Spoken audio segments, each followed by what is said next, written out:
Welcome. In this video, I'll show you how to get BREVO API key. All right. So first up, go ahead and open up your web browser and go to app.brevo.com. All right. Once that's done, just hit on enter. Now, once you're in here, make sure to log in right here at the top right. Now, once logged in, go to the top right once more and click on your profile. Okay. Now in here, go ahead and locate SMTP and API, click on it and wait for the page to load.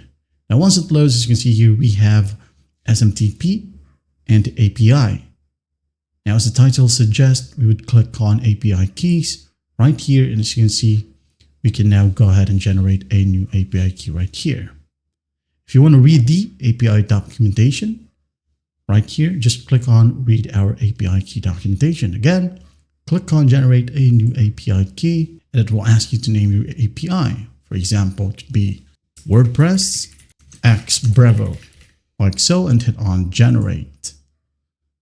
Wait for it to load, and as you can see here we have our API key. You can now go ahead and click on copy and paste this one wherever it's needed. All right, that's basically how you do it. Well, I hope this video helps, and I'll see you in the next one.